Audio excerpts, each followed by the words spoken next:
Hello दोस्तों, स्वागत है आप सबका मेरे YouTube चैनल रोहिणी क्लासेस में।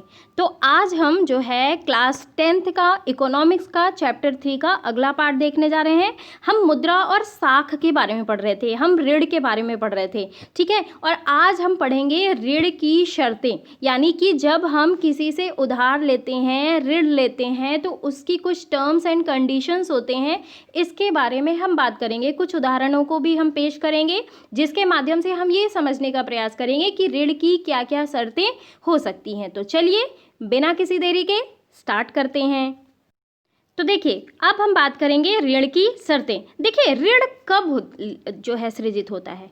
जब एक ऋणदाता और एक ऋण प्राप्तकर्ता, ठीक है, या फिर कह लीजिए ऋणी को कुछ परिसंपत्ति या फिर कुछ धन प्रदान करता है।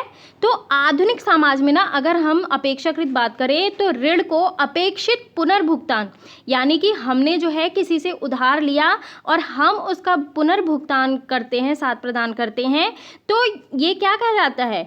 ब्याज के साथ हम देते हैं, तो ये कहलाता है ऋण। और अभी हम ऐसी ही बहुत सारी शर्तों को देखेंगे, ठीक है। तो ऋण क्या होता है? जो किसी से मांगा या लिया जाता है, यानी कि यह जो है ली गई संपत्ति को व्यक्त करता है, ठीक है। ये चीज़ आपको ध्यान रखना है। लेकिन ये जो शब्द है ना, ये धन की आवश्यकता से परे, आप ऋण का मतलब यही नहीं है कि हम धन ही ले रहे हैं, नैतिक दायित्व भी हो सकता है, इनको भी व्यक्त करता है, ठीक है। तो हम जो है ऋण समझौते में ब्याज दर निश्चित कर दी जाती है, यानी कि हम जब हैं किसी से उधार लेते हैं तो उसकी ब्याज दर निश्चित कर दी जाती है, ठीक है, जिसे जो है कर्जदार महाजन को मूल रकम के साथ अदा करता है। अब जैसे देखिए, जैसे मैंने साहूकार से 10,000 रुपये लिए, ठीक है, 10,000 रुपये लिए साहूकार से।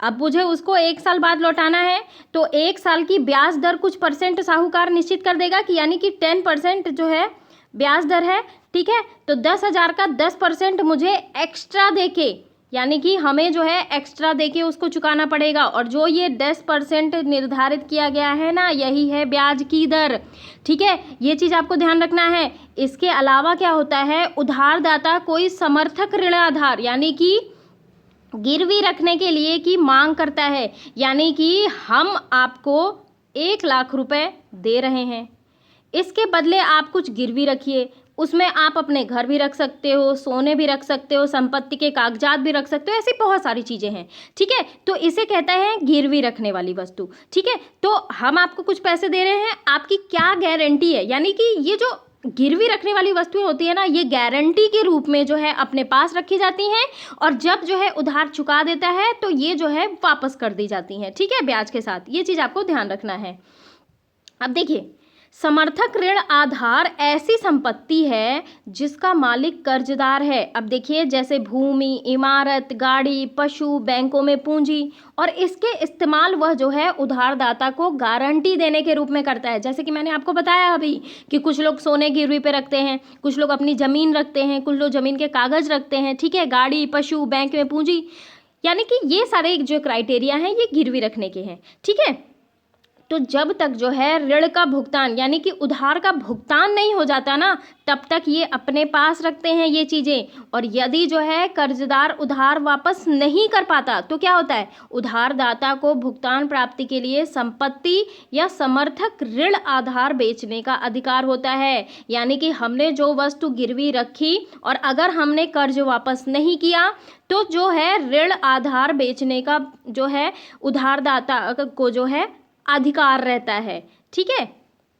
अब देखिए, संपत्ति जैसे कि देखिए जमीन, बैंकों में जमा पूंजी, पशु, ये सब जो है समर्थक ऋण आधार में जो है आम उदाहरण है, जिनका उपयोग जो है कर्ज लेने के लिए किया जाता है। अब यहाँ पे एक उदाहरण के माध्यम से आप समझने का प्रयास करिए। आवास ऋण, ये हमने जो है घर खरीदना है। मेघा ने घर खरीदने के लिए बैंक से 5,00,000 रुपए का कर्ज लिया।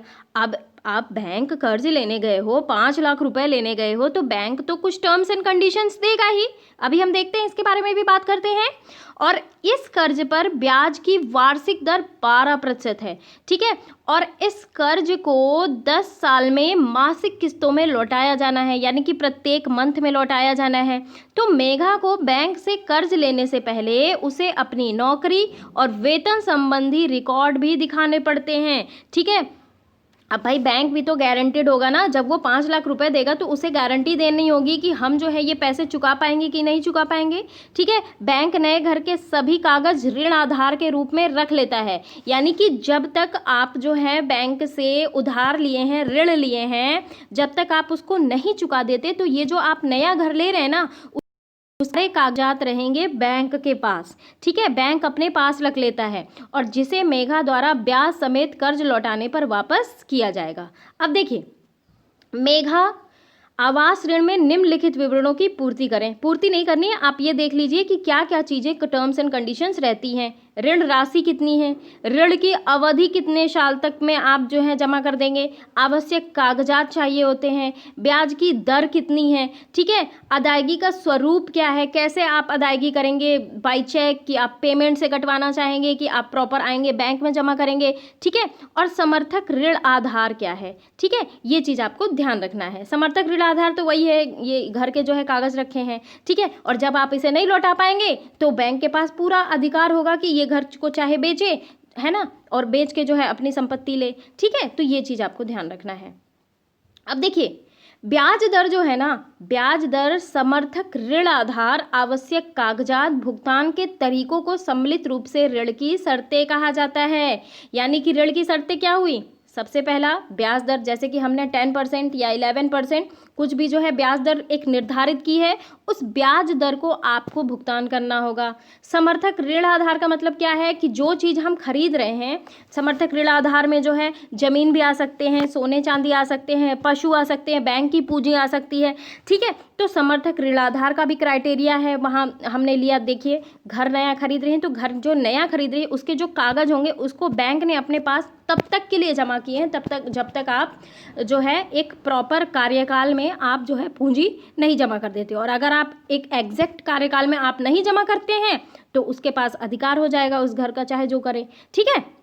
आवश्यक कागजात चाहिए होते हैं, भुगतान के तरीकों को सम्मिलित रूप से कि आप भुगतान किस रूप में करेंगे, ठीक है। तो ये जो होती हैं, ये होती हैं ऋण की शर्तें। देखिए, ऋण की शर्तों में ना एक ऋण व्यवस्था से दूसरी ऋण व्यवस्था में काफ़ी फर्क आ जाता है, ठीक है। कर्ज की शर्तें जो है, उधारदाता जो हमें उधार देता है और जो उधार लेता है, यानी कि कर्जदार की प्रकृति पर निर्भर करता है, ठीक है। अगले भाग में हम कुछ उदाहरण देखते हैं और उदाहरण के माध्यम से समझने का प्रयास करते हैं कि ऋण की जो शर्तें हैं किस प्रकार अलग अलग हो सकती हैं। अब यहाँ पे कुछ क्वेश्चंस दिए हुए हैं, इन क्वेश्चंस को हम लगा लेते हैं। पहला क्वेश्चन है, उधारदाता उधार देते समय समर्थक ऋण आधार की मांग क्यों करता है। देखिए, ये जो है ना एक प्रकार की जमानत होती है, यानी कि ऋणदाता जो है एक जमानत के रूप में इसे रखता है कि आप अगर ऋण चुकाने में विफल या फिर अगर आप ऋण नहीं चुका पाते हैं तो इस स्थिति में क्या होता है, जो ऋणदाता होता है उस कोलैटरल को, यानी कि जो समर्थक ऋणाधार अपने पास रखा है उसको जो है बेचकर कुछ धनराशि वसूल कर सकता है। तो इसे इसलिए जो है समर्थक ऋणाधार की मांग की जाती है, ये चीज़ आपको ध्यान रखनी है। अब देखिए, अगला क्वेश्चन है, हमारे देश की एक बहुत बड़ी आबादी निर्धन है, गरीब है, तो क्या यह उनके कर्ज लेने की क्षमता को प्रभावित करती है। देखिए, उधारकर्ता जो होते हैं ना, उधारकर्ता की चुकाने वाली क्षमता ठीक से आकलन करने के बाद क्रेडिट हमेशा दिया जाता है। चूंकि गरीब लोगों के पास जो है पुनर्भुगतान की क्षमता होती नहीं है तो वे आमतौर पर ना ऋण प्राप्त करने में असमर्थ होते हैं, यानी कि विशेष रूप से औपचारिक क्षेत्र से इन्हें जो है अनौपचारिक क्षेत्र से कुछ ऋण मिलता है। औपचारिक क्षेत्र यानी कि बैंकों, सहकारी बैंकों जो है ना, इन सब से इन्हें ऋण नहीं मिलता है, क्योंकि अब भाई औपचारिक जगह पे जाओगे, हम जो है अगले पार्ट में देखेंगे कि औपचारिक और अनौपचारिक के कौन कौन से माध्यम है, क्या होते हैं। लेकिन आज हम अभी बात कर रहे हैं कि औपचारिक क्षेत्र में इन्हें ऋण नहीं मिलता क्योंकि terms and condition deal sign करनी पड़ती है, और अनौपचारिक क्षेत्र में इन्हें कुछ कर्ज मिल सकता है। लेकिन उस मामले में वे अक्सर ब्याज की बहुत अधिक दर के कारण जो है कर्ज के जाल में फंस जाते हैं गाइस, ये भी आपको ध्यान रखना है। ठीक है, आगे बढ़ते हैं। कोष्ठक में दिए सही विकल्पों का चयन, रिक्त स्थानों की पूर्ति करिए। देखिए, ऋण लेते समय जो है कर्जदार आसान ऋण शर्तों को देखा है। ठीक है, इसका अर्थ यह है कि कम यानी कि निम्न ब्याज दर और जो है आसान, ठीक है, आसान अदायगी की शर्तें और जो है कम, ठीक है, यहाँ पे कम होगा, कम समर्थक ऋण आधार एवं आवश्यक कागजात। ठीक है, ये चाहिए होता है। अब आइए विभिन्न प्रकार के साख प्रबंधन को देखते हैं एक गांव के उदाहरण के माध्यम से। रोहित और रंजन ने कक्षा में ऋण की शर्तों के बारे में पढ़ना खत्म किया था। वे अपने इलाके में प्रचलित विविध प्रकार के ऋण प्रबंधों को जानने के लिए उत्सुक थे। कौन लोग उधार देते हैं, कर्जदार कौन है, ऋण की क्या शर्तें थी। ठीक है, उन्होंने अपने गांव में कुछ लोगों से बात करने का फैसला किया और आगे आप उनका लेखा पढ़ सकते। देखिए, मैं आपको इसलिए ये जो है बता रही हूँ कि आप देख लीजिए कि ऋण की क्या क्या शर्तें हैं ग्रामीण एरिया में। ठीक है, सबसे पहला, अब देखिए 15 नवंबर 2019 हम सीधा उन खेतों में जाते हैं जहां दिन के समय अधिकतर किसान और मजदूर काम कर रहे होंगे। खेतों में आलू की फसल लगी हुई है। पहले हम सोनपुर, एक छोटा सा गांव जहां सिंचाई की सुविधाएं मौजूद है, एक छोटे किसान श्यामल से मिलते हैं। आइए श्यामल के बारे में देखते हैं। श्यामल का कहना है कि उसे अपनी 1.5 एकड़ जमीन को जोतने के लिए हर मौसम में उधार लेने की जरूरत पड़ती है। कुछ साल पहले तक वह जो है गांव में महाजन से ऋण लेता था। किससे ऋण लेता था, ध्यान दीजिएगा, महाजन से ऋण लेता था, जिस पर उसे 5% मासिक ब्याज, देखिए ब्याज की दर क्या है, 5% देनी पड़ती थी। 60% जो है वार्षिक, अब 12 पंचे 60 होता है ना, 12 महीने होते हैं ना, तो 60% वार्षिक। ठीक है, पिछले कुछ वर्षों से श्यामल गांव के एक कृषि व्यापारी से 3% मासिक ब्याज की दर पर ऋण ले रहा है। जुताई के मौसम की शुरुआत होने पर व्यापारी ऋण पर कृषि संबंधित आगतें, जरूरतें मुहैया कराता है और जिसे फसल तैयार हो जाने पर वापस करना होता है। देखिए, ऋण पर ब्याज के अलावा व्यापारी किसानों से वादा लेता है कि वह अपनी फसल उसी को बेचेगा। अब देखिए, एक तो ब्याज के साथ वो लौटा भी रहा है, प्लस उसे वादा भी करना पड़ रहा है कि फसल जो है उसी व्यापारी को बेचेगा, और इस तरह व्यापारी जो है निश्चित है कि ऋण की अदायगी के समय हो जाएगी। ठीक है, यानी कि फसल की कीमतें फसल काटते समय कम होती हैं और इसलिए वह किसानों से कम कीमत पर खरीद कर और बाद में कीमत बढ़ने पर बेचकर भारी मुनाफा कमाते हैं। ठीक है, तो व्यापारी को उस समय फसल खरीदने से मुनाफा होता है और वह जो है फसल सस्ते में खरीदने के बाद कीमत में बढ़ने के बाद जो है बेचता है, तो इससे जो है बेनिफिट होता है। ठीक है, अब हम अरुण से मिलते हैं जो कि एक किसान मजदूर के काम का निरीक्षण कर रहा है। अरुण के पास 7 एकड़ जमीन है। अरुण सोनपुर के उन कुछ स्थानों में से है जिसे खेती के लिए बैंक से ऋण मिलता है और इस ऋण पर जो है ब्याज की दर 8.5% है और इसे अगले 3 वर्षों में कभी भी लौटाया जा सकता है। ठीक है, और अरुण की योजना ये है कि वे फसल तैयार होने पर अपनी उपज का कुछ हिस्सा बेचकर इस ऋण की अदायगी कर देगा। वह बाकी आलू की फसल को शीत भंडार यानी कि जो है स्टोरेज रूम में, कूलिंग स्टोरेज रूम में रखकर बैंक से इसके बदले नया ऋण लेने के लिए दरख्वास्त देना चाहता है। तो बैंक उन किसानों को ऐसी सुविधा देने के लिए तैयार है जो पहले भी खेती के लिए उनसे ऋण ले चुके हैं। अच्छा, अब आइए रमा के बारे में देखिए। रमा जो है निकट के खेत में कृषि मजदूर के रूप में काम करती है। साल के कई महीनों में रमा के पास कोई काम नहीं होता। उसे अपने रोज़मर्रा के खर्चों के लिए कर्ज लेना पड़ता है। अचानक बीमार पड़ने पर या परिवार में किसी समारोह पर खर्च करने के लिए उसे कर्ज लेना पड़ता है। तो रमा जो है कर्ज के लिए अपने मालिक पर, जो कि सोनपुर का मध्यवर्गीय भूस्वामी है, पर आश्रित है। ठीक है, तो भूस्वामी उसे 5% मासिक ब्याज की दर पर ऋण देता है। ठीक है, तो रमा जो है ना उस कर्ज को भूस्वामी के यहाँ काम करके वापस करती है। अब यहाँ देखिए ऋण चुकाने का क्या, ऋण अदायगी का क्या तरीका है। यहाँ पे काम करके ऋण की अदायगी हो रही है। ठीक है, यानी कि पैसे के बदले पैसे नहीं दे रहे हैं, यहाँ जो है पैसे के बदले जो है काम करके अपनी ऋण की अदायगी कर रही है रमा। ठीक है, तो रमा को जो है नया ऋण लेना पड़ जाता है अधिकांशतया, जबकि वह पुराना ऋण भी लौटा नहीं पाती है। तो वर्तमान में उसे भूस्वामी के 5,000 रुपये देने हैं। तो भूस्वामी उसके साथ अच्छा व्यवहार नहीं करता, फिर भी वह उसके लिए लगातार काम करती है। भाई मजबूरी है ना, अब हमने ऋण लिया है तो हमें जो है किसी न किसी प्रकार तो चुकाना है, तो वो काम करके चुकाती है ताकि आवश्यकता पड़ने पर उसे ऋण मिल सके। तो रमा हमें बताती है कि सोनपुर में भूमिहीन लोगों के लिए ऋण का एकमात्र स्रोत जो है भूस्वामी नियोक्ता ही है। तो आपने देखा कि इन तीनों केसों में जो है ऋण चुकाने की शर्तें अलग अलग है। रमा काम करके ऋण चुकाती है, और यहाँ पे जो है ये जो है अरुण है, इसने जो है शीत भंडार में जो है रख के आलू की फसल बैंक को इसमें बदल लिया ऋण में। ठीक है, श्यामल क्या करता है, जिस व्यापारी से लिया है उसे ही जो है फसल बेचेगा। ठीक है, तो इन तीनों की जो है टर्म्स एंड कंडीशंस अलग अलग है ऋण चुकाने की। तो ये है ऋण की शर्तें। अब यहाँ देखिए, यहाँ जो है सहकारी समितियों से ऋण किस प्रकार ले रहे हैं। देखिए, बैंकों के अलावा ना ग्रामीण क्षेत्रों में सस्ते ऋण का एक अन्य स्रोत है सहकारी समितियाँ। ठीक है, तो ये सहकारी समितियों के सदस्य अपने संसाधनों को कुछ क्षेत्रों में सहयोग के लिए एकत्र करते हैं, और कई प्रकार की ये जो सहकारी समितियाँ हैं ना, ये संभव है जैसे कि किसानों, बुनकरों, औद्योगिक मजदूरों इत्यादि की सहकारी समितियाँ। ठीक है, यानी कि कृषक सहकारी समितियाँ जो है सोनपुर के नज़दीक एक गाँव में काम करती हैं, और इसके 2300 किसान सदस्य हैं। ठीक है, यह अपने सदस्यों से जमा प्राप्त करती है, और इस जमा पूंजी को ऋण आधार मानते हुए इस सहकारी समिति ने बैंक से बड़ा ऋण प्राप्त किया है, और इस पूंजी का इस्तेमाल सदस्यों को कर्ज देने के लिए किया जाता है।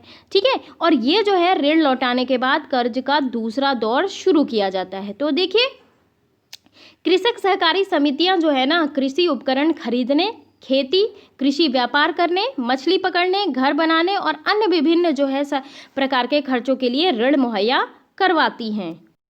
अब देखिए, सहकारी समिति टर्म आया है तो हम थोड़ा सा सहकारी के बारे में बात कर लेते हैं। देखिए, सहकारी समिति यानी कि कोऑपरेटिव लोगों का ये ऐसा संघ है ना, जो अपने पारस्परिक लाभ यानी कि चाहे वो सामाजिक रेफरेंस में हो, चाहे आर्थिक रेफरेंस में हो, चाहे सांस्कृतिक के लिए स्वेच्छापूर्वक सहयोग करते हैं। देखिए, औद्योगिक क्रांति जो कि 1991 में हुई थी, इसके कारण आर्थिक और असामाजिक असंतुलन के कारण ना भारत में वर्ष 1901 में एडवर्ड लॉ की अध्यक्षता में सहकारी समितियों के संगठन हुआ। सहकारी का मतलब है सीधा सीधा साथ मिलकर काम करना, यानी कि इसका अर्थ ये हुआ कि ऐसे व्यक्ति जो समान आर्थिक उद्देश्य के लिए साथ काम करना चाहते हैं वे समिति बना सकते हैं, और इसे कहते हैं सहकारी समिति, यानी कि साथ मिलकर जो है एक कमेटी बनी। ठीक है, और ये जो है ना एक ऐसे व्यक्तियों का स्वयंसेवी संस्था है जो अपने आर्थिक हितों के लिए कार्य करता है। ठीक है, यानी कि ये जो है ना अपनी सहायता स्वयं और परस्पर सहायता के सिद्धांत पर काम करती है। ठीक है, तो ये जो सहकारी समिति है ना, इनमें कोई भी सदस्य व्यक्तिगत लाभ के लिए कार्य नहीं करता। अब जाहिर सी बात है, ग्रुप में चीज़ें हमने क्रिएट की हैं तो हम अपने व्यक्तिगत लाभ के बारे में तो सोचेंगे नहीं, और इसके सभी सदस्य जो हैं अपने अपने संसाधनों को एकत्र करके उनका अधिकतम उपयोग कर जो है कुछ लाभ प्राप्त करते हैं और आपस में बांट लेते हैं। तो ये जो सहकारी समिति है ना, संगठन का एक ऐसा प्रकार है जिसमें व्यक्ति अपनी इच्छा से समानता के आधार पर अपने आर्थिक हितों के लिए मिलकर कार्य करते हैं। अब जैसे मैं आपको एक उदाहरण के रूप में पेश करूं कि एक विशेष जो है बस्ती के विद्यार्थी विभिन्न कक्षाओं में पुस्तक उपलब्ध कराने हेतु जो है एकत्र होकर एक सहकारी समिति बनाते हैं। अब वे प्रकाशक यानी कि जो पब्लिश करता है पब्लिकेशन से जो है सीधे पुस्तक जो है क्रय करके जो है खरीद कर विद्यार्थियों को सस्ते दामों पे बेचते हैं। क्यों? क्योंकि वे सीधे प्रकाशकों से ही पुस्तक क्रय करते हैं, इसलिए मध्यस्थों के लाभ का उन्मूलन हो जाता है और उन्हें बेनिफिट होता है। ठीक है, तो देखिए अगर मैं बात करूं सहकारी समितियों की विशेषताओं की, तो ये एक स्वैच्छिक संस्था है। ठीक है, वित्तीय स्रोत है इसके पास की जो है और जो है सेवा के उद्देश्य होते हैं। ठीक है, ये चीज़ आपको ध्यान रखना है ना। और क्या सहकारी समिति के अच्छा लाभ देख लीजिए। लाभ जो है देखिए, एक ये स्वैच्छिक संगठन है जो कि क्या करती है, जो कि पूंजीवादी और समाजवादी दोनों प्रकार के आर्थिक तंत्रों में पाया जाता है। इनका लोकतांत्रिक नियंत्रण होता है, खुली सदस्यता होती है, कोई भी इसकी सदस्यता ज्वाइन कर सकता है। ठीक है, इसमें जो बिचौलिए होते हैं यानी कि जो इमीडिएटर मध्यस्थ होते हैं, इनके लाभ का उन्मूलन होता है। और डायरेक्ट जो है अब जैसे देखिए हमने जो है पिछला उदाहरण पढ़ा था कि व्यापारी जो है फसल खरीद लिया कम दामों पे, उसको स्टोरेज किया और बाद में जब फसल महंगी हुई तब वो बेचा। तो किसान और जो है खरीदने वालों के बीच ये व्यापारी जो है क्या काम किया, मध्यस्थता का काम किया और इसने लाभ कमाया। लेकिन सहकारी समिति में क्या हुआ, मध्यस्थों के लाभ का उन्मूलन हो गया। यानी कि सहकारी समिति के ये जो सदस्य हैं ना, उपभोक्ता अपने माल की आपूर्ति स्वयं नियंत्रण रखते हैं। क्यों? क्योंकि माल जो है उनके द्वारा सीधे विभिन्न उत्पादकों से यानी कि होलसेल मार्केट से जो है क्रय किया जाता है। ये चीज़ आपको ध्यान रखना है, ठीक है। अच्छा, सहकारी समिति ये नहीं है कि कुछ भी कर सकता है, इनकी कुछ सीमाएं भी होती हैं। सीमित पूंजी, ठीक है, यानी कि साधारणतः सहकारी समितियों के सदस्य जो है समाज के एक विशेष वर्ग के व्यक्ति होते हैं, इसलिए समिति द्वारा एकत्रित की गई पूंजी जो होती है वो सीमित होती है। प्रबंधन में समस्याएं आती हैं, मैनेजमेंट में, ठीक है, और प्रतिबद्धता का अभाव होता है। यानी कि सहकारी समिति की सफलता उसके सदस्यों की निष्ठा पर निर्भर करता है ना। अब जिसे ना तो आश्वस्त किया जा सकता है और ना ही बाध्य किया जा सकता है, ठीक है। एक और कमी है सहयोग की कमी। सहकारी समितियां जो होती हैं परस्पर सहयोग की भावना से बनाई जाती है ना। अब भाई हमने ग्रुप बनाया, एक सहकारी बनाया, तो हम तो वो बनाए कि सहयोग की भावना से। लेकिन अधिकतर ये देखा जाता है ना कि व्यक्तिगत मतभेदों और जो है अहम का भाव, ईगो के कारण ना सदस्यों के बीच लड़ाई झगड़ा और तनाव बना रहता है। और सदस्यों के स्वार्थपूर्ण रवैये के कारण कई बार समितियां जो होती हैं वो बंद भी हो जाती हैं। ये चीज़ आपको ध्यान रखना है। आई होप सहकारी समिति आप समझ गए होंगे। अब यहाँ देखिए, यहाँ कुछ क्वेश्चंस दिए हुए हैं, ये मैं नहीं बताऊँगी आपको, ये आपको स्वयं करना है क्योंकि सोनपुर गाँव के सारे मामले हम पढ़ चुके हैं, ठीक है। तो आपको इसके आंसर खुद करने हैं, ठीक है। अगले पार्ट में हम बात करेंगे भारत में औपचारिक क्षेत्रक में साख, ठीक है। तो ये बात करेंगे। आज हमने ऋण की शर्तों को प्रॉपर देख लिया है विभिन्न उदाहरणों के माध्यम से। आई होप आपको ये वीडियो अच्छा लगा होगा। अगर अच्छा लगा तो गाइस वीडियो को ज़्यादा से ज़्यादा शेयर करिए। Thank you very much.